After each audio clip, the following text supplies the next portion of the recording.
Hi everyone. Today's video is going to be about the most common mistakes जो हम preparation के phase में करते हैं, जो हमें avoid करनी चाहिए ताकि selection जल्दी हो जाए, उसके बारे में हम आज बात करेंगे. Let's go one by one. So the first common mistake is not setting realistic targets.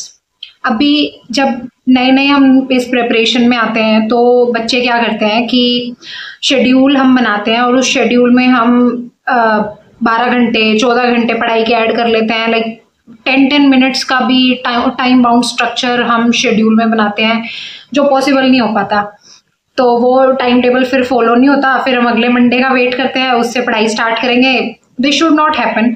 आपको रियलिस्टिक टारगेट सेट करने हैं. दिन में डेली 7 घंटे की effective study is very sufficient. जब तक कि आपका एग्जाम बिल्कुल पास नहीं आ जाता, उसके टाइम पे ऑब्वियसली आपको थोड़ा बढ़ाना पड़ेगा. पर 6 से 7 घंटे की पढ़ाई रेगुलरली अगर आप कर रहे हैं, दैट इज़ सफिशिएंट. तो उसके लिए आपको रियलिस्टिक टारगेट सेट करने पड़ेंगे. आपको हैप्पीजार्डली नहीं पढ़ना. आपको पता होना चाहिए कि आपका इस वीक का टारगेट क्या है, आपका इस मंथ का टारगेट क्या है, आपका डेली टारगेट क्या है. One activity that I would suggest to everyone कि आप नेक्स्ट डे जो भी आपको पढ़ना है उसको पिछले दिन रात को सोने से पहले डिसाइड करके सोइए.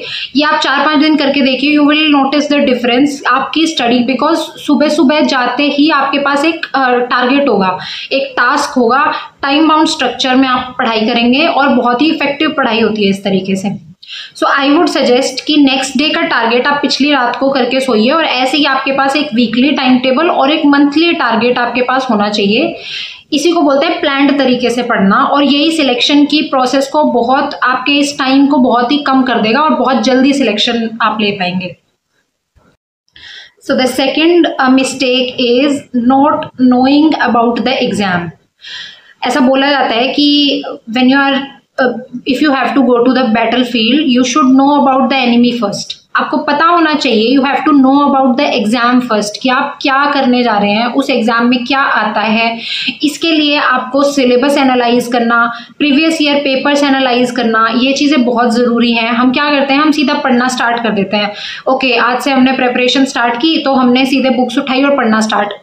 आपको सिलेबस और PYQs एनालाइज करने हैं, वो बहुत इंपॉर्टेंट है. वही आपकी स्टडी को डायरेक्शन देंगे कि आपको कैसे पढ़ना है, कितना पढ़ना है, किस सिलेबस, किस सब्जेक्ट में कितनी डेप्थ तक जाना है, वो आपको बताएंगे सिलेबस और प्रीवियस ईयर पेपर्स.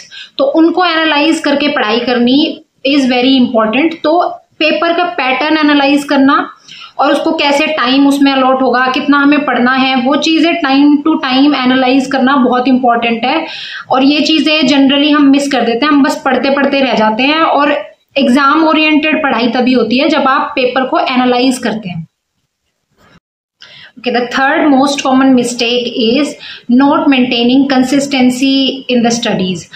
हम क्या करते हैं, किसी दिन हमने 12 घंटे पढ़ लिया, फिर उसके बाद बर्नआउट हो जाता है इंसान और अगले फिर 3 दिन हमने पढ़ाई की ही नहीं.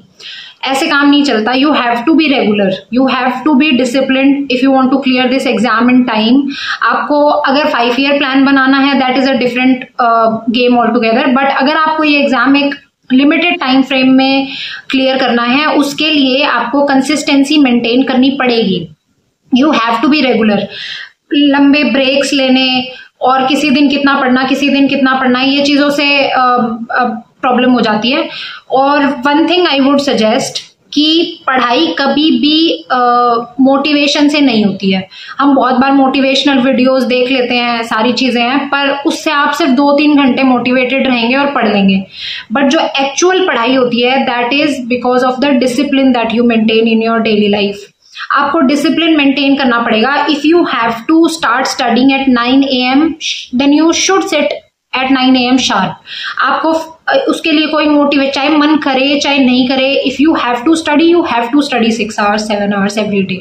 Doing this you will notice कि after a point of time discipline से पढ़ाई करना हमारी आदत बन जाती है और आपको उसके लिए कोई एफर्ट डालने की ज़रूरत नहीं पड़ेगी. धीरे धीरे it will get into your routine और फिर it will become easy for you कि ओके, आपको आदत लग जाएगी और आपका बॉडी क्लॉक भी उस हिसाब से एडजस्ट हो जाता है कि इतने घंटे पढ़ना है तो इतने घंटे पढ़ना है. फिर आप जिस दिन टाइम वेस्ट करेंगे उस दिन आपको अजीब फील होगा कि you have wasted so much time.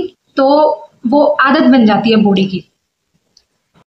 Okay, the next common mistake is related to the mocks. So mocks से रिलेटेड मुझे 2-3 प्रॉब्लम्स डिस्कस करनी है. First is that there is an inertia in giving मॉक्स.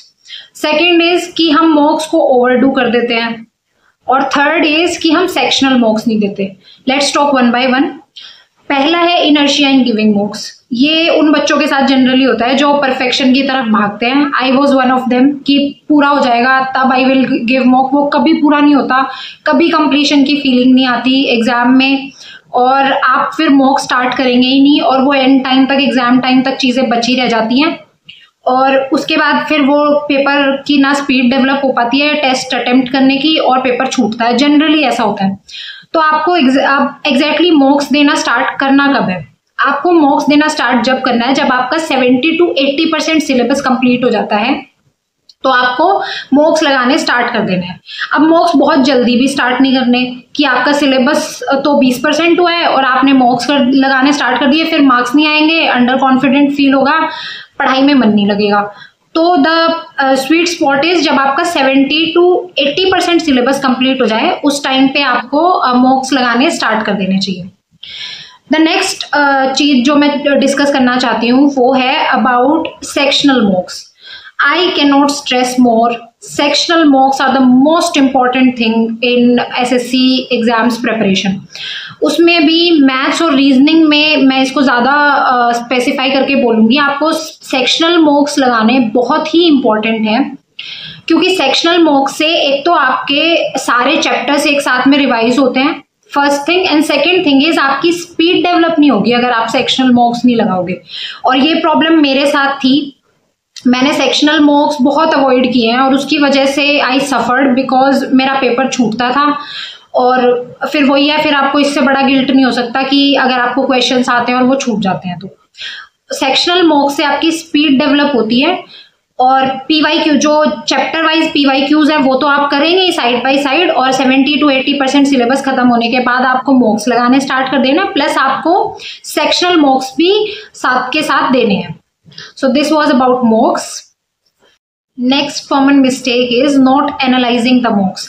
हम कई बार क्या करते हैं, हम मॉक दे देते हैं, टेस्ट लगा लेते हैं, और उसके बाद हम उसको साइड में करके अपना पढ़ना स्टार्ट कर देते हैं. अगर आप मॉक की एनालिसिस नहीं कर रहे हैं, सब्जेक्ट वाइज एनालिसिस नहीं कर रहे हैं, तो मॉक्स देना पॉइंटलेस. उसका कोई पॉइंट नहीं है जब तक आप उस मॉक से अपनी गलती आइडेंटिफाई नहीं कर रहे हैं, क्योंकि मार्क्स तो अल्टीमेटली आपके जो मेन एग्जाम होगा उसमें देखे जाएंगे. मॉक्स तो आप देते ही इसलिए है ना कि आपको अपनी मिस्टेक्स आइडेंटिफाई हो. और एनालिसिस भी सिर्फ ओवरऑल एग्जाम की या मार्क्स देखने के लिए नहीं करनी. हम कई बार क्या करते हैं, टेस्ट देते हैं, मार्क्स देख लेते हैं, आज तो मेरे कम आए, ज्यादा आ गए तो साइड. नो, मॉक्स का पॉइंट ही नहीं है मार्क्स देखना. आपको मॉक्स एनालाइज करने हैं सब्जेक्ट वाइज कि ओके इस वाले सब्जेक्ट में मेरे मार्क्स कॉन्टिन्यूसली कम आ रहे हैं, तो यहाँ पे मेरे को ज़्यादा फोकस करने की ज़रूरत है. या इस वाले सब्जेक्ट में ये वाले टॉपिक्स या चैप्टर्स हैं जिनमें मेरे मार्क्स बार बार कम आ रहे हैं, तो I have to revise those topics again.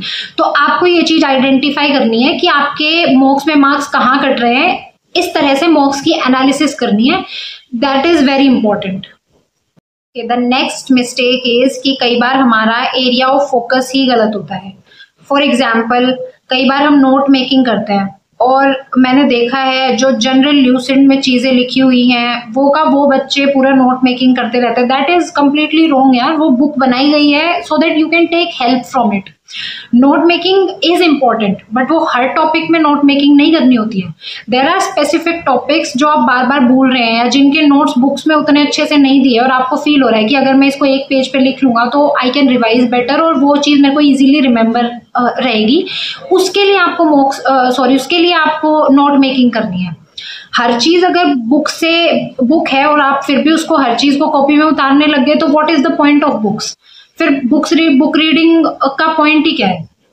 तो नोट मेकिंग में बहुत ज्यादा टाइम वेस्ट कई बार बच्चे करते हैं. That I have seen. Note making करनी है but not for every topic. There are specific topics जहाँ पे note making help. Second area जहाँ पे हमारे फोकस में कई बार गड़बड़ होती है is that when we devote too much time on one subject. और ये होता है हमारे साथ कि कोई सब्जेक्ट हमें पढ़ने में अच्छा लगता है तो हम पूरा दिन उसी को पढ़ते रहते हैं. That is wrong strategy. आपको स्टार्टिंग में आपको इक्वली टाइम डिवोट करना है and after a period of time जब आप मॉक्स देंगे तो आपको मॉक्स की एनालिसिस के बेस पे अपने सब्जेक्ट्स को टाइम अलॉट करना है कि अगर ओके मेरे जैसे फॉर एग्जांपल मेरे साथ क्या होता था, मेरे मैथ्स में मार्क्स कम आते थे, इंग्लिश में आई यूज टू स्कोर गुड, तो मैं मैथ्स को ऑब्वियसली बात है 60 to 70% टाइम अपने दिन का मैथ्स को देती थी। This you have to identify once you start giving mocks. उससे पहले आपको हर सब्जेक्ट को इम्पोर्टेंट मान के उसको प्रायोरिटी देनी है हर सब्जेक्ट को। The last mistake that I have noticed is studying haphazardly या अनऑर्गेनाइज्ड तरीके से पढ़ाई करना। ये रीज़न है कि हमारा सिलेक्शन होने में जो टाइम लगता है ना, दिस इज़ द रीज़न। जब हम अनऑर्गेनाइज्ड तरीके से पढ़ते हैं, आपको अपना जो भी आप पढ़ाई कर रहे हैं उसका आपके पास एक प्रॉपर शेड्यूल और कितना मैंने कंप्लीट कर लिया, आपको एक फीलिंग ऑफ कंप्लीशन आनी बहुत ज़रूरी है।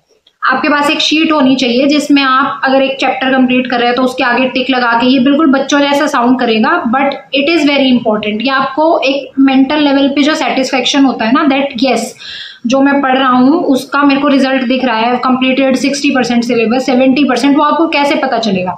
वो आपको तभी पता चलेगा जब आप सब्जेक्ट वाइज एक शीट बनाओ और उसमें डेली जितना आपने कर लिया, आपका चैप्टर कंप्लीट होता है तो उसके सामने टिक लगाओ। ऐसे ऑर्गेनाइज करके पढ़ना और एक ब्रेन को ये बताना कि okay this much of my syllabus is completed और इतना भी बाकी है। ये ऑर्गेनाइजेशन पढ़ाई का बहुत इंपॉर्टेंट है, तभी आपको कॉन्फिडेंस आएगा।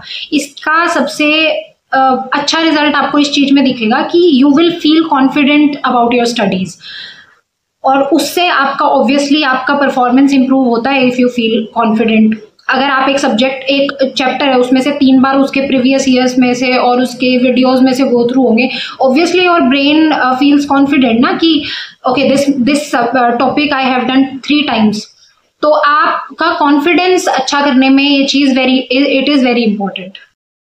These were the most common mistakes that I noticed। और एक चीज़ मैं बताना चाहती हूँ कि कुछ टाइम पहले तक, जब तक सिलेक्शन नहीं हुआ था, I also use to watch these kind of videos कि क्या मिस्टेक्स हमें अवॉइड करनी चाहिए, क्या नहीं करनी चाहिए। और ये वीडियोज़ बहुत इंपॉर्टेंट होती हैं। ये वीडियोज़ देख के I improve so many things जो मेरे स्टडी पैटर्न में प्रॉब्लम्स थी, और यही रीज़न है कि I could clear this exam बहुत जल्दी।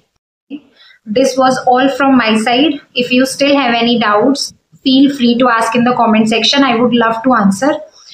And if you find this channel useful, please consider subscribing it and hit the like button. Thank you so much and all the best.